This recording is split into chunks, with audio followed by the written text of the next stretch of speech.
Ich weiß noch genau, wann das mit der Erschöpfung bei mir losging. Das war nämlich von einem Moment auf den anderen, als hätte jemand den Stecker gezogen. Und das war lange, bevor Fibromyalgie überhaupt ein Thema bei mir war. Heute nehme ich dich mit in meine Geschichte, die ich bisher kaum erzählt habe. Und ich denke, das wird für mich ein sehr emotionales Video werden. Und ich möchte auch zeigen, nicht jede Erschöpfung ist automatisch Fibromyalgie. Aber falls du gerade schwanger bist, vielleicht hebst du dir dieses Video lieber für später auf. Ich spreche nämlich offen über meine Zeit nach der Geburt und was da passiert ist zwar selten, aber heftig und ich möchte dich nicht unnötig belasten. So, ich lege einfach mal los. Mein Kind war gerade eben geboren, aber niemand hatte Zeit, mich medizinisch zu versorgen. Im Kreissaal liefen gleichzeitig 3 weitere Geburten und die Hebamme, die kurz vorher noch bei mir war, die war plötzlich weg. Und mein Mann, der hielt unseren Sohn im Arm und erzählte mir dann später, dass sie einfach einen Eimer unter meinen Gebärstuhl gestellt hatten. Das Blut lief da die ganze Zeit hinein und das war wirklich viel Blut. Im Entlassungsbericht stand zwar etwas von 300 Milliliter, aber in Wirklichkeit muss es deutlich mehr gewesen sein. Das zeigte schon einen Blick auf meine Blutwerte. Vor der Geburt lag mein HB bei 13,8 und bei der Entlassung war er auf 8,5 gefallen, also innerhalb von kurzer Zeit. Und so einen Abfall hat man nicht bei einem knappen halben Liter Blutverlust, denn dann dürfte ja niemand Blut spenden. Das passt gar nicht zusammen. Ich habe das später mal nachgerechnet und das müssen 2 Liter Blutverlust gewesen sein. Kein Wunder also, dass mein Körper nicht mehr reagiert hat wie vor der Geburt. Der war unterversorgt, richtig unterversorgt und niemand hat das damals bemerkt. Aber es kommt noch schlimmer. Heute weiß ich, mein Körper war durch den Blutverlust so stark unterversorgt, dass es damals zu einem Infarkt an der Hypophyse kam, die sitzt im Kopf. Und das ist keine Vermutung von mir. Ein MRT und verschiedene Tests zeigten das viele Jahre später eindeutig. Die Hypophyse sitzt, wie gesagt, im Kopf und steuert viele lebenswichtige Hormonachsen. Und ein Teil des Gewebes ist damals abgestorben durch diesen Infarkt und zwar irreparabel. Und wenn so etwas passiert, dann fühlt sich der ganze Körper einfach völlig anders an, weil die Hormonsituation sich verändert. Ich fühlte mich miserabel, als hätte jemand einen Schalter umgelegt und ich dachte wirklich, wenn man sich so nach einer Geburt fühlt, wie kann es dann auch nur eine einzige Frau auf der Welt geben, die das freiwillig nochmal macht? Also das habe ich mich damals wirklich gefragt. Und in der ersten Nacht nach der Geburt, da bin ich aufgewacht, weil alles nass war. Ich selbst war nass, meine Kleidung war nass, das Bett, sogar die Bettdecke war klatschnass vom Schwitzen. Und das lag auch an der veränderten Hormonsituation. Mein Körper funktionierte plötzlich anders. Aber auch ich selbst, ich war nicht mehr ich und ich erholte mich auch nicht wieder. Aber ich hatte ja ein Baby, also habe ich irgendwie funktioniert. Ne? Was bleibt einem übrig? Und so ging es dann weiter, Monat für Monat, Jahr für Jahr. Und jedes Mal, wenn ich meinen Zustand beim Arzt angesprochen habe, dann hieß das, Blutwerte sind alle in Ordnung oder was weiß ich, das ist der Stress mit einem Baby. Und ein Arzt hat sogar mal zu mir gesagt, ich hätte eine Neurose. Ja, das hat man mir damals wirklich gesagt. Ja, ich war erschöpft, ich war ausgelaugt, ich hatte ein Schreibaby und ich war nachts oft wach und konnte nicht schlafen. Und ich versuchte irgendwie die Situation zu akzeptieren, so nach dem Motto, so ist einfach das Leben mit Kind. Aber ich wusste innerlich, irgendwas stimmt da nicht. Ne? Aber ich hatte ja keine Möglichkeiten. Also ich musste irgendwie sehen, wie ich durch die Zeit komme. Und es hat dann 17 Jahre noch, also insgesamt 17 Jahre gedauert, bis ich durch Zufall eine Antwort bekam. Ich hatte damals den ersten Hexenschuss meines Lebens und bekam vom Hausarzt eine Spritze. Und mit dieser Spritze fühlte ich mich zum ersten Mal wieder wie ich selbst. Ich hatte plötzlich Energie, alles war leichter, ich war fast die Alte. Und am nächsten Tag ging ich wieder zum Arzt und fragte ihn, was er mir denn da gespritzt hat. Und da sagte er Cortison. Und da fragte ich, ob er mir das nicht dauerhaft geben kann, weil es mir so gut getan hat, aber davon wollte er natürlich nichts wissen. Ja, und irgendwann landete ich dann bei einer anderen Hausärztin und sprach mit ihr darüber. Und da erwähnte die zum ersten Mal das Sheehan-Syndrom, also genau das, was einen Infarkt der Hypophyse während der Geburt beschreibt.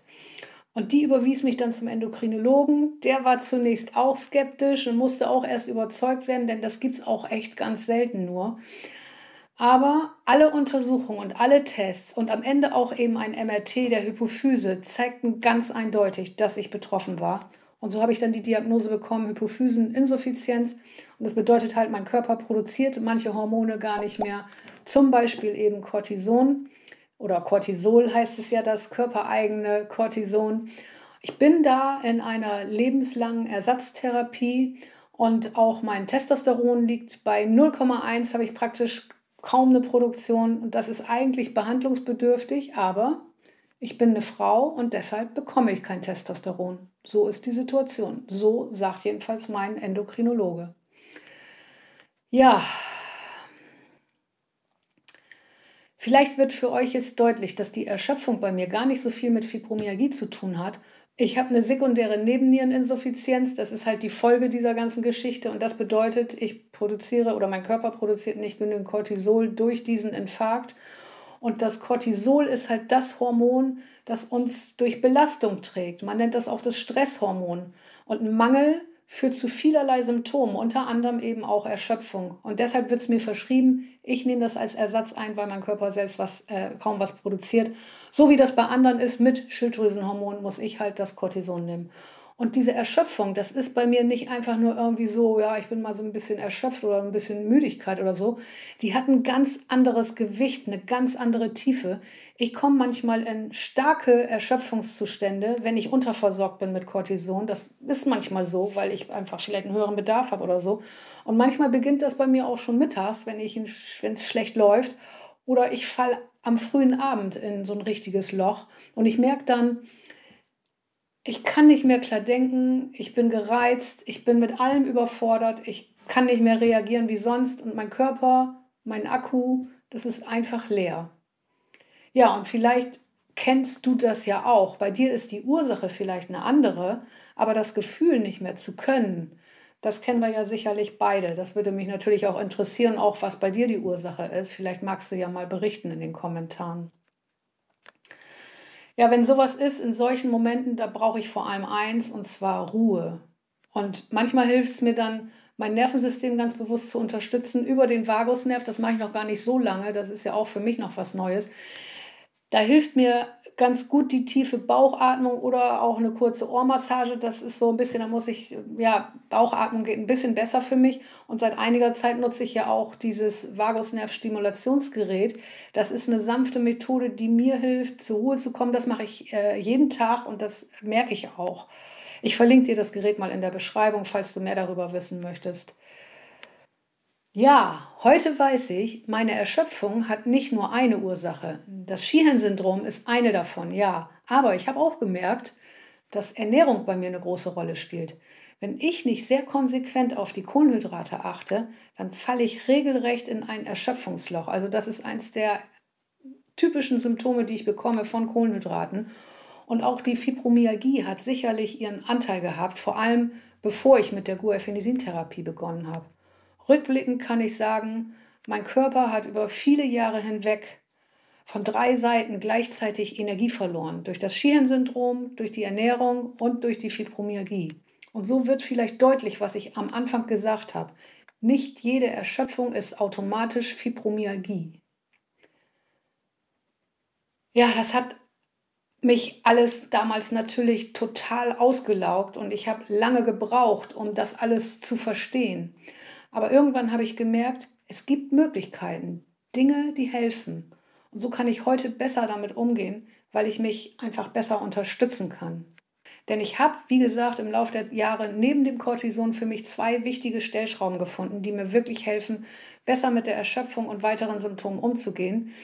Meine Ernährung und die Guaifenesin-Therapie. Und die Therapie mit Guaifenesin wende ich mittlerweile seit 13 Jahren an. Ja, sie ist ein Weg, der natürlich Opfer braucht und Geduld und Konsequenz, aber sie hilft mir, bestimmte Symptome der Fibromyalgie deutlich zu lindern. Und wenn dich diese Therapie interessiert, dann schau einfach in dieses Video, in dem ich ausführlich über meine Erfahrungen damit spreche.